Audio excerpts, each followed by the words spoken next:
believed my life was simple and good. I had a home, a steady job, and a wife I loved more than anything. Emily used to smile and say, "We are a team, no matter what."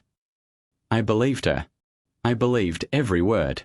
That night, I came home early and called out, "Emily, I'm home." I heard a man's voice from the bedroom. He laughed and said, "Are you expecting someone?" My heart started beating faster. I walked toward the bedroom and said, "Emily, who's here?" She answered, "Just come in." I opened the door, and my whole world stopped. Emily was standing there, and a man was sitting on my bed like he belonged there. I whispered, "What is this?" Emily crossed her arms and said, "You weren't supposed to be home yet." I looked at the man and asked, "Who are you?" He stood up slowly and said, "I'm Daniel." I said, "Why are you in my house?" Emily sighed and said, "Stop making this dramatic." I laughed, but my voice was shaking. Dramatic? There's a stranger in my bedroom. Daniel looked at me and said, "I'm not a stranger to Emily." I felt like the floor disappeared under my feet. I looked at her and asked, "Emily, what is he talking about?" She looked straight at me and said, "I'm in love with him." I said, No, you're just angry or confused. We can talk about this." She shook her head. "I'm not confused. I was going to tell you soon." I walked backward and said, "Tell me what?" "That my wife is cheating on me." Daniel said quietly, "You should calm down." I looked at him and said, "Don't tell me to calm down in my own house." Emily said, "This is exactly why I didn't want a scene." I asked her, "How long?" She didn't answer. I shouted, "How long, Emily?" She said, "Almost a year."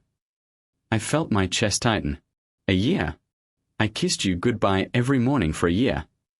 She said softly, "I didn't mean to hurt you." I said, "You didn't mean to? Then what did you mean to do?" Daniel said, "We didn't plan this." I looked at him and said, "You planned enough to come into my house." Emily said, "I'm not your property." I answered, "I never said you were.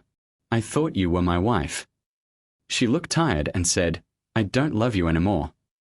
Those words were louder than a scream. I said, "Since when?" She said, "I don't know. It just happened." I asked, "And you were just going to tell me one day like this is normal?" She said, "I was trying to find the right time." I laughed again. The right time? Is there a right time to destroy someone? Daniel said, "Maybe I should go." I said, "Yes. You should have never come." Emily said, "Don't talk to him like that." I looked at her and said, "You're defending him? In front of me?" She said quietly, "I'm choosing him." I didn't speak for a long moment. Then I asked, "So that's it? Years together, and this is the end?" She said, "I'm sorry." I nodded slowly and said, "No, you're not. If you were sorry, you wouldn't be standing next to him." Daniel picked up his jacket and said, "I'll wait outside." When he left the room, I looked at Emily and said, "Was any of it real?" She said, "Yes. At the beginning, it was." I asked, "When were you going to tell me? After I worked more? After I trusted you more? After I loved you more?" She started crying and said, "Please don't make this harder." I said, "Harder? You already broke me." She whispered, "I never wanted to hurt you this much." I walked to the door and said, "But you did." She said, "Where will you go?" I answered, "I don't know, but I know I can't stay here." She said, "We can talk tomorrow." I said, "There is nothing left to say." I walked out of the bedroom, grabbed my keys, and heard her call my name one last time. "Please," she said, "I'm sorry." I stopped at the door but didn't turn around. I said, "Tonight, I lost my wife, my home, and my life." Then I opened the door and said, "But I won't lose my self-respect." And then I left. I sat in my car and whispered, "How did we get here, Emily? I gave you everything I had." The silence answered me. I held the steering wheel and said, "I don't know what I am now, but I know I can't be the man who stays and watches his heart break again." Then I started the engine and drove away. I drove for a long time without knowing where I was going. My hands were shaking on the steering wheel. I kept hearing her voice in my head. I'm in love with him. I said out loud, how can someone say that so easily? The car was quiet, and I felt like the silence was crushing me.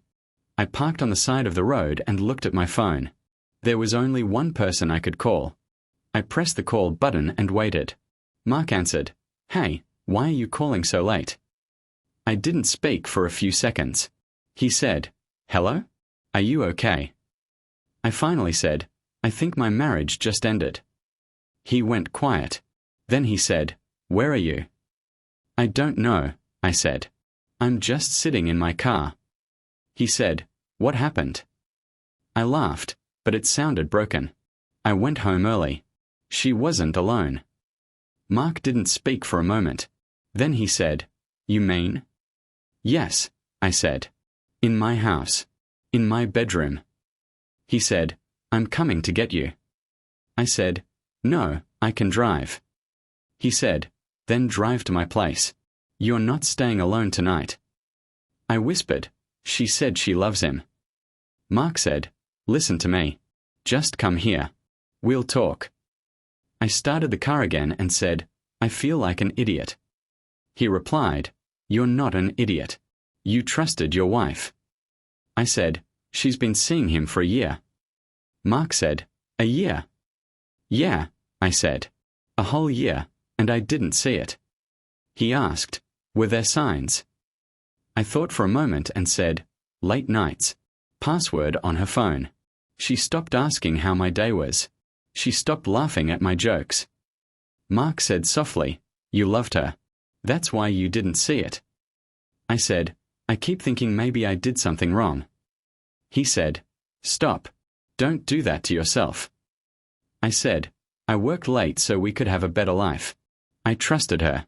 I never checked her phone. I never questioned her. I thought that's what a good husband does. Mark replied, a good husband doesn't deserve this. I asked, then why does it feel like I lost everything? He said, because you built your life around her. I parked outside his apartment but didn't get out. I don't even have a house now, I said. It's in her name. Mark said, you can stay with me as long as you want. I said quietly, I keep hearing her say it. I'm choosing him. Like I was nothing. Mark's voice got serious. Look at me when I say this tomorrow, but I'll say it now too. You didn't lose your wife. I asked, then what did I lose? He said, you lost someone who didn't deserve you. I didn't reply. He continued, a woman who respects you doesn't do this. A woman who loves you doesn't replace you. I closed my eyes and said, it still hurts. He said, it's supposed to hurt. But this pain will either destroy you or change you. I asked, into what? He said, into someone stronger. But tonight, you don't have to be strong. Tonight, you just have to breathe. I got out of the car and walked toward his building. I don't know what to do tomorrow, I said. Mark opened the door before I knocked. He looked at me and said, tomorrow we make a plan. Tonight you sleep. I walked inside and said, I feel empty. He handed me a glass of water and said, good. Empty means there's space to rebuild. I sat down and looked at the floor. Do you know what the worst part is? He asked, what? I said, I still love her. And she chose someone else. Mark sat across from me and said, then let me say this again so you never forget it. I looked at him. He said slowly, you didn't lose your wife. You lost someone who didn't deserve you. I repeated his words quietly, someone who didn't deserve me. He nodded. And one day, you'll understand how important that difference is. I leaned back and said, right now, it just feels like I lost everything. Mark said, no. Right now, it just feels like it. That's not the same thing. I looked at him and asked, you really think I'll be okay? He answered, yes. But not because this is easy. You'll be okay because you'll survive it. I sat there in silence for a moment and then said, tonight was the worst night of my life. Mark replied, then that means from here, Life can only move forward. I whispered, I hope you're right. He said, I know I'm right. And I'm not going anywhere. For the first time that night, I felt like I wasn't completely alone. Mark looked at me in the morning and said, You should eat something. I shook my head. I'm not hungry. He put a cup of coffee in front of me and said, Your phone has been buzzing. I looked at the screen. Unknown number. Answer it, Mark said. I picked up. Hello. A woman's voice said, Is this Emily's husband? I paused. Not for long. Who is this? She said, My name is Sophia. I work with Emily. I think we should talk. I felt my stomach tighten. Why? She said, Because there are things you don't know, and I think you deserve the truth. I was quiet for a moment, then I said, Where?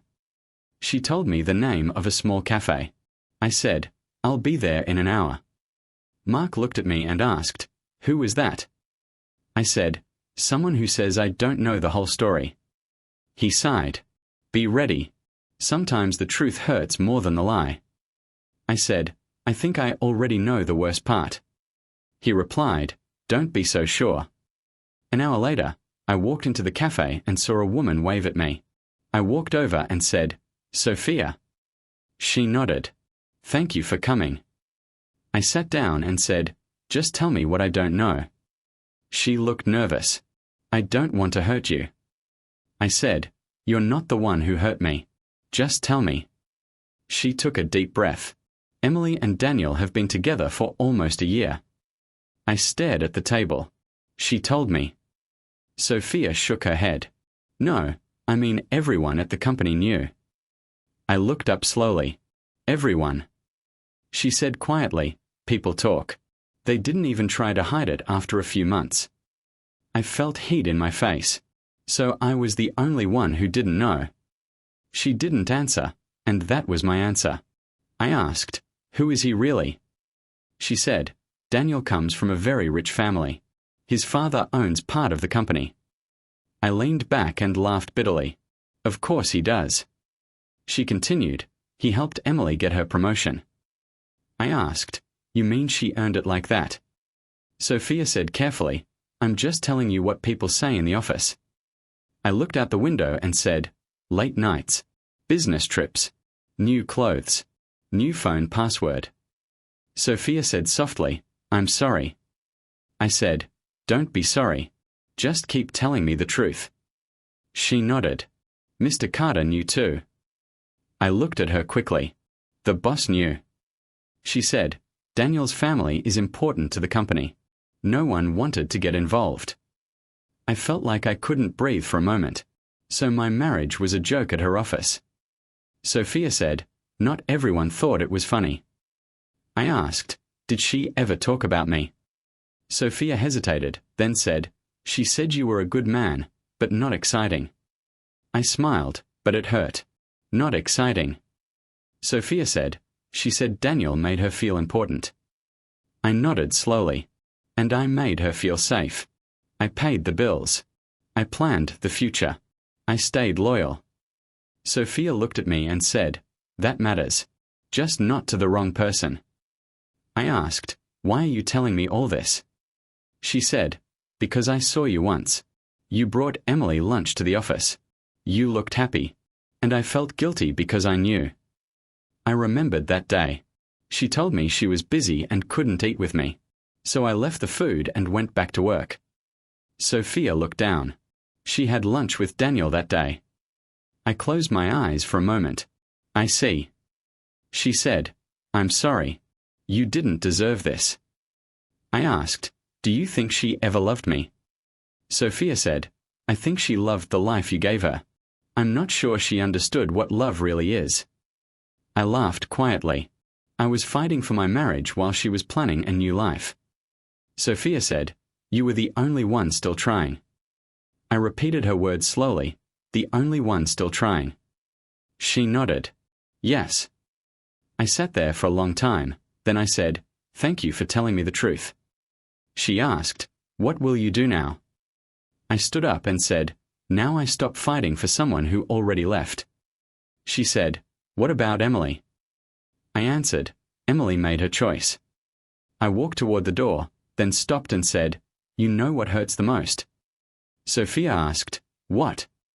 I said, "My marriage didn't end last night." I opened the door and said, "It ended slowly, while I was still loving her." Then I walked outside and whispered to myself, I was the only one who stayed. I was the only one who was loyal. And that will be the last time I ever beg someone to love me. I met Emily 3 days later at a lawyer's office. When I walked in, she was already sitting there, looking at her phone like this was a normal meeting. I sat down and said, "So this is how we end." She didn't look at me. I didn't want it to be like this.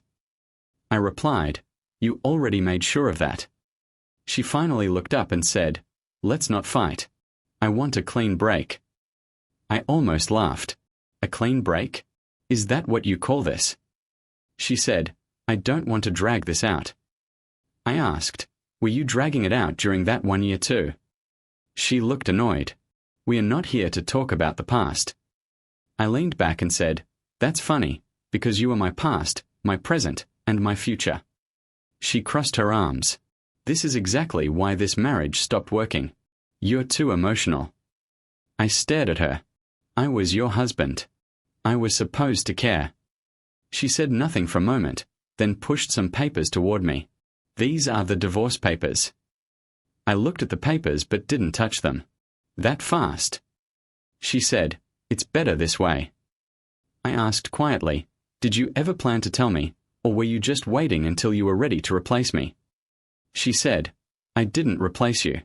I just fell in love with someone else." I nodded slowly. "You fell in love while I was building a life for us." She said, "I didn't ask you to do that."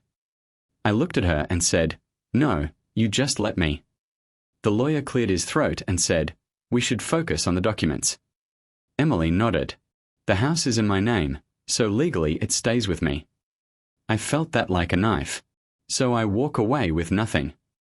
She said quietly, "You'll take your car and your personal things." I smiled a little. My personal things. That's what my life became. She said, "Don't make this harder than it already is." I asked her, "Is he worth all this?" She looked at me and said, "Yes." That word hurt more than anything else. I nodded slowly and picked up the pen. My hand was shaking, so I put the pen down again. She noticed and asked, "Why are you making this difficult?" I looked at her and said, "Because this is the last paper that says you were ever my wife." She looked away and said, "Please just sign." I asked one more question. "If I hadn't come home early that night, how long would you have kept lying to me?" She didn't answer. I said, "That's what I thought." The lawyer pointed at the paper. "Sign here." I picked up the pen again and signed my name. It felt like I was signing away a whole part of my life. When I finished, I pushed the papers back and said, "There. It's done." Emily looked at the papers but didn't smile. She just looked tired. I studied her face and realized something. She was nervous. Her fingers kept moving, and she wouldn't look me in the eyes for long. I said, "You look nervous." She replied quickly, "I'm not." I said, "You are. I know you. You tap your fingers when you're worried." She stopped moving her hand. I continued, "For the first time since I walked into that bedroom, you don't look sure about your decision." She said quietly, "I know what I'm doing." I stood up slowly and said, "I hope so." She looked up at me and asked, "Do you hate me?" I thought for a moment and said, "No, I don't hate you." She looked surprised. "You don't?" I shook my head. "I just see you differently now." She whispered, "I never wanted to be the bad person in your story." I said, "You're not the bad person. You're just the person who made a choice." I walked toward the door, then stopped and looked back at her one last time. I said calmly, "One day, you will remember this moment." She asked softly, "What does that mean?" I opened the door and said, "It means one day you will understand what you lost." Then I walked out of the office, and for the first time since that night, I didn't feel like a broken man. I felt like a man who had nothing left to lose. I stood in the middle of my small apartment and said, So this is my new life. Mark put the last box down and said, "It's not much, but it's a start." I nodded. A month ago, I had a house. He looked at me and said, "A house is not a home if the wrong person is inside it." I sat on the couch and said, "It's quiet." He replied, "You need quiet right now." I looked around and said, "I don't even know where to begin." Mark sat across from me and said, "You begin with yourself." I asked, "What does that even mean?" He said, "It means you stop thinking about them and start thinking about you." I rubbed my face and said, "I don't know how to do that yet." He said, "Then we start with simple things. Work, gym, routine. No excuses." I looked at him and said, "You sound like a coach." He smiled a little. "Right now, you need one." A week later, Mark called me and said, "I found a job opening at a company. Better position, better salary. You should apply." I said, "Do you think I'm ready for that?" He replied, "You've always been ready. You just never believed it." I went to the interview and met the manager. She shook my hand and said, "I'm Victoria. Tell me why you want this job." I looked at her and said honestly, "Because I need a new start, and I'm willing to work harder than anyone else in this room." She studied my face and asked, "Are you running from something or running toward something?" I thought for a moment and said, "Both." She nodded slowly. "Good answer. When can you start?" I blinked. "You mean, I got the job?" She said, "Yes, but I expect hard work." I said, "You'll get more than that." When I told Mark, he laughed and said, "See, first step." I said, "First step." A few days later, Mark dragged me to a gym. I said, "I'm not in the mood for this." He replied, "That's exactly why you need it." A tall guy walked over and said, "You new here?" I nodded. "Yeah." He smiled and said, "I'm Ryan. I train people who look like they don't want to be here." I said, "Then I'm your perfect customer." He laughed. "What's your goal?" I thought for a moment and said, "I want to feel strong again." He nodded. "Good goal. We start today." The first week was painful. Every muscle hurt. One day I told Ryan, "I can't do this." He looked at me and said, "Yes, you can. You're not training your body. You're training your mind." I said, "My mind is tired." He replied, "Then we make it stronger." At work, Victoria was strict but fair. One evening she stopped by my desk and said, "You're still here. Everyone else left." I said, "I don't have a reason to go home early." She looked at me for a moment and said, "Hard work is good, but make sure you're not just trying to forget something." I replied, "I'm not trying to forget. I'm trying to become someone new." She nodded. "That's a better reason." Months passed like this. Work, gym, sleep, repeat. One night at the gym, Ryan said, "You're different from the first day." I asked, "Better or worse?" He said, "Stronger. Not just here." He pointed at my arms. "Here." He pointed at my head. I sat down and said, "Some days I still hear her voice in my head." He said, "That's normal."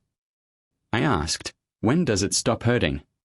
He replied, "It doesn't completely stop. But one day, it stops controlling you." At work, Victoria called me into her office and said, "I'm promoting you to team lead." I stared at her. "Already?" She said, "You earned it. You come early, you leave late, and you solve problems without complaining." I said, "Thank you. I won't disappoint you." She replied, "I know." That night I sat alone in my apartment and said out loud, "I'm not doing this for revenge." The room was quiet. I continued, "I'm doing this because I want to respect myself again." I looked at my reflection in the dark window and said, "You lost your house. You lost your marriage. But you didn't lose yourself." For the first time in months, I felt calm. Not happy. Not sad. Just calm. And I realized something important. I wasn't rebuilding my life to prove something to Emily. I was rebuilding my life to prove something to myself. I was at a company networking event when I saw her again. I almost didn't recognize her at first. She looked thinner, tired, and nervous. She saw me a few seconds later and froze. Then she walked toward me slowly. "Hi," she said. "Hi, Emily," I answered. She looked at me carefully and said, "You look different." "I am different," I said. She tried to smile. "It's been a while." "Yeah," I said. "It has." There was an awkward silence, then she said, "Can we talk for a minute?" I shrugged. "We are talking." She looked down and said, "I heard you got a promotion." I nodded. "I work a lot." She said, "I'm happy for you." "Thank you," I replied. I noticed her hands were shaking slightly, so I asked, "Are you okay?" She forced a small laugh. "Work has been stressful." I said, "I heard about Daniel." She went very quiet. "People are talking, I guess." I said, "Financial investigation. That's serious." She closed her eyes for a moment and said, "I didn't know any of it was happening." I replied, "That's what people always say." She looked at me and asked, "Do you hate me?" I thought for a moment. "No, I don't hate you." She looked surprised again. "You don't?" I shook my head. "I just don't feel the same anymore." She whispered, "My life is falling apart." I said calmly, "You made your choices, Emily." She said, "Daniel might lose his job. Mr. Carter is trying to protect the company." I said, "Mr. Carter protects money, not people." She looked like she wanted to say something else, but instead she asked, "Are you seeing someone?" I said, "No. I'm working on myself." She nodded slowly. "You always were a good man." I looked at her and said, "You used to say that when we were married." She looked down again and said, "I was stupid." I replied, "You were selfish." She didn't argue with that. She just said, "I thought money and power would make my life better." I said, "Did it?" She shook her head. "No." I said, "I'm not happy that you're suffering, but I'm not surprised either." She asked quietly, "Do you ever think about us?" I answered honestly, "Sometimes. But I don't miss the person you became." She wiped her eyes and said, "I miss you." I took a deep breath and said, "You don't miss me. You miss the way I loved you." She started crying softly. I made a huge mistake. I said gently, "Yes, you did." She looked at me and said, "You're so calm. Why are you so calm?" I thought for a moment, then said, "Because I already lost everything once. I'm not afraid anymore." She said, "I wish I could go back." I replied, "Life doesn't work like that." She asked, "Do you believe in karma?" I said, "I believe people live with the consequences of their choices." She whispered, "Then I guess this is mine." I nodded. "Maybe." She looked at me the way she used to, with soft eyes and regret, and said, "You look at me like I'm a stranger." I said, "That's because you are." She started crying again and said, "I'm sorry." I said, "I know." On my way to the exit, I heard two men talking near the bar. "Did you hear? Daniel might be charged," one of them said. The other replied, "Mr. Carter is trying to save the company's name, but Daniel is on his own." I kept walking, but Emily caught up with me again. She said, "They're all talking about him like he's already finished." I said, "That's how fast power disappears." She asked, "Do you think he ever loved me?" I looked at her and said, "I think he loved what you were willing to risk for him." She closed her eyes and said, "I lost everything for the wrong person." I replied, "That's a hard lesson, but some people only learn the hard way." She said, "And you? What did you learn?" I answered, "I learned that respect is more important than love." She whispered, "I understand that now." I nodded and said, "I hope you remember it for the rest of your life." She asked one last question. "Can we talk again sometime?" I stepped back and said, "I don't think that's a good idea." She nodded slowly. "You've really moved on, haven't you?" I answered, "I'm trying to." I walked away from her without looking back. As I walked out of the event, I realized something important. I wasn't angry anymore. I wasn't sad anymore. I was just calm. And for the first time, I understood something very clearly. Karma doesn't need help. It just needs time. I was finishing work when my phone rang. I saw Sophia's name on the screen and answered. "Hello, Sophia." She said, "Hey. I hope I'm not bothering you." I replied, "No, it's okay. What's going on?" She was quiet for a moment, then she said, "I thought you should know. Daniel lost his job." I leaned back in my chair. "I'm not surprised." She continued, "It's worse than that. There's an investigation. Financial fraud, company money, some illegal deals. People are saying he might go to court." I said, "And Emily?" Sophia sighed. Her promotion was cancelled. They said it was connected to him. She's not our manager anymore. She's back to a lower position. I didn't speak for a few seconds. Sophia asked, "Are you still there?" "Yes," I said quietly. "I'm here." She said, "She looks really bad. People who used to be her friends don't talk to her anymore. Everyone is trying to protect their own reputation." I said, "That's how those offices work." Sophia said, "I just thought you should know." I replied, "Thank you for telling me." She asked, "How do you feel about it?" I thought for a moment and said, "I don't feel happy, but I don't feel sad either." She said, "You sound different these days."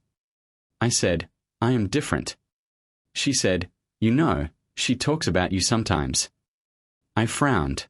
"Why?" Sophia replied, "I think she finally understands what she lost." I said, "People always understand when it's too late." Sophia said softly, "That's true." That night, I was sitting in my apartment when my phone rang again. This time it was Emily. I stared at the screen for a long time before answering. "Hello," I said. I heard her crying. "Can we talk?" I closed my eyes for a moment. "We are talking." She said, "Not like this. Please. I really need to see you." I didn't answer immediately. She whispered, "Please. I don't have anyone else to talk to." I said slowly, "What happened, Emily?" She was crying so much that she could barely speak. I made a mistake. A huge mistake. I said, "Yes, you did." She said, "Daniel lost everything. His job, his reputation, everything. And when things got bad, he left. He said he needed to protect himself." I wasn't surprised. "So he left you too?" She cried harder. "Yes." I asked, "And now you remember I exist?" She said, "That's not fair." I replied, "No, what you did wasn't fair." She said, I know. That's why I'm calling. I need to see you. I need to explain everything." I said, "Explain what? I already know everything." She said, "Please, just meet me once. After that, if you never want to see me again, I'll accept it." I stood up and walked to the window. "Why now, Emily?" She answered quietly, "Because I finally understand what I lost." I said, "You understood that the night I walked out the door. You just didn't care." She whispered, "I care now." I didn't respond. She said, "Please. I'm not asking for anything. I just want to talk. One last time." I asked, "Are you asking for another chance?" She quickly said, "No. I don't know. I need to see you." I thought for a long time. Then I said, "Okay." She sounded shocked. "Okay." I said, "We can meet. One time." She asked, "Why?" I answered honestly, "Not because I still love you, but because I want closure." She started crying again. "I understand." I said, "Do you?" She said, "Yes. I destroyed the best thing in my life." I replied, "That's something you'll have to live with." She asked quietly, "Do you ever miss me?" I thought for a moment and said, "I miss the person I thought you were." She didn't speak for a few seconds, then she said, "That hurts, but I deserve it." I said, "When do you want to meet?" She said, "Tomorrow evening. The cafe near the park. The one we used to go to." I closed my eyes for a moment. I remember. She said softly, "Thank you for agreeing to see me." I replied, "Don't thank me yet. This is not a happy meeting." She said, "I know." Before hanging up, she said one more thing. "I'm really sorry." I paused, then said, "I believe that you're sorry. But being sorry doesn't fix everything." She whispered, "I know." After I ended the call, I sat in the dark and said to myself, "This is it. The final conversation." I wasn't nervous. I wasn't angry. I just felt ready. Ready to close this chapter of my life. I walked into the cafe and saw her sitting at the same table we used to sit at years ago. She looked up when she saw me, and I could see she had been crying. I sat down and said, "Hi, Emily." She said softly, "Hi." For a moment, neither of us spoke. Then she said, "Thank you for coming." I replied, "You said you needed to talk." She nodded and wiped her eyes. "I don't even know where to start." I said, "Start with the truth. This time." She took a deep breath and said, "I was selfish. And stupid. I thought money and excitement would make me happy." I didn't say anything, so she continued. "I thought Daniel was strong and powerful. I thought being with him would make my life better. I thought you were safe, but boring. I hate myself for thinking like that now." I looked at her and said, "You don't hate yourself. You just hate the consequences." She flinched a little and said, "Maybe that's true. But I know I hurt you. I know I destroyed everything." I said calmly, "Yes, you did." She started crying again. "I miss you. I miss our life. I miss who I was before all this." I replied, "That life is gone, Emily." She whispered, "I know. But, is there any chance we can try again?" I looked at her for a long time before answering. "You really want an honest answer?" She nodded. "Yes." I said slowly, "I did love you. Truly. I would have done anything for you." She cried harder and said, "I know." I continued, "But the night I walked into that bedroom and saw you with him, something inside me died." She covered her mouth and cried. I said, "I'm not saying that to hurt you. I'm saying it because it's the truth." She whispered, "I would do anything to go back and change that night." I shook my head. "But you can't. And even if you could, I would never be the same man again." She looked at me and asked, "Did you ever forgive me?" I said, "Yes." She looked shocked. "You did?" I nodded. "I forgave you because I didn't want to carry that anger for the rest of my life." She asked quietly, "Then why can't we try again?" I took a deep breath and said, "Because forgiveness doesn't mean I can trust you again. And without trust, there is no marriage." She started crying again and said, "I know I don't deserve another chance, but I'm still asking for one." I said gently, "Emily, listen to me carefully. I lost my home, my marriage, and my past." She looked at me through tears. I continued, "But I found my self-respect." She closed her eyes and cried silently. I said, "And I'm not going to lose that again. Not for anyone." She whispered, "I understand." I stood up slowly. She looked up at me with the same eyes that once made me feel like the luckiest man in the world. She said, "Is this goodbye forever?" I thought for a moment and said, "This is goodbye to the life we had." She asked, "Will you ever love someone else?" I said, "Maybe. But I will never love someone the way I loved you. That man doesn't exist anymore." She started crying again and said, "I'm so sorry." I nodded. "I know you are." She asked one last question. "Do you regret loving me?" I thought about it carefully and then said, "No. Loving you taught me who I am. Losing you taught me who I need to be." She was crying so much she couldn't speak anymore. I said, "I hope one day you find peace, Emily. But it won't be with me." She whispered, "Goodbye." I looked at her for a few seconds and said, "Goodbye." Then I turned around and walked to the door. My hands were shaking a little, but my heart felt strangely calm.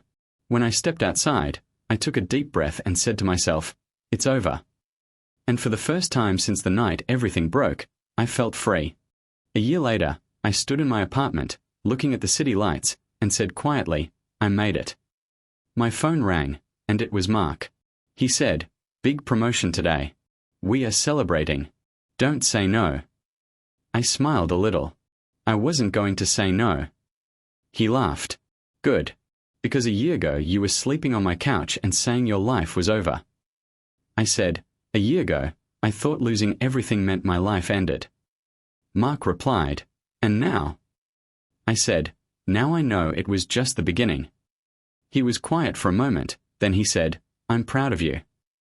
I didn't answer right away.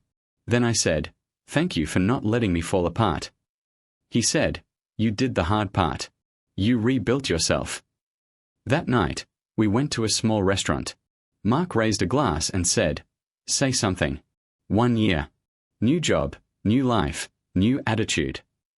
I looked at him and said, 1 year ago, I lost my wife, my house, and my plans for the future. I thought I lost everything.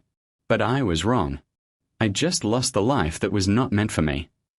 Mark nodded and said, "That's the right way to look at it." A woman sitting at the next table looked at me and smiled politely. Later, when Mark went to take a call, she walked over and said, "I'm sorry, I didn't mean to listen, but what you said, it sounded like a movie." I smiled slightly and said, "It felt like a tragedy when it happened." She said, "And now?" I replied, "Now it feels like a lesson."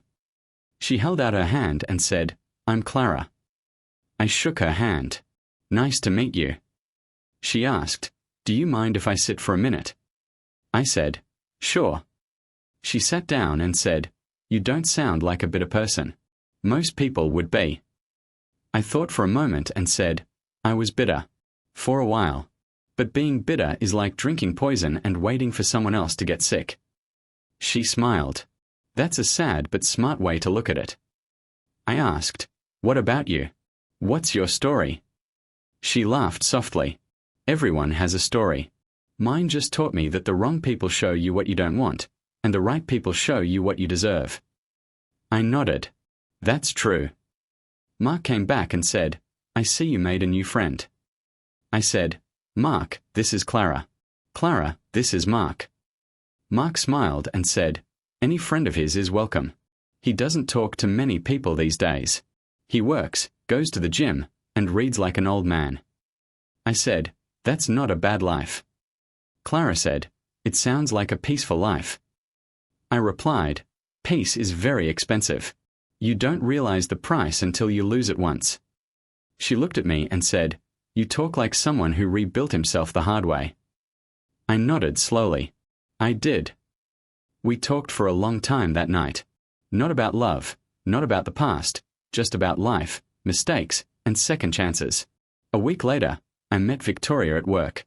She said, "I'm promoting you again." I looked at her and said, "You're serious?" She nodded. "You're one of the most reliable people in this company. You don't complain, you don't create drama, and you solve problems." I smiled a little. A year ago, my life was full of drama.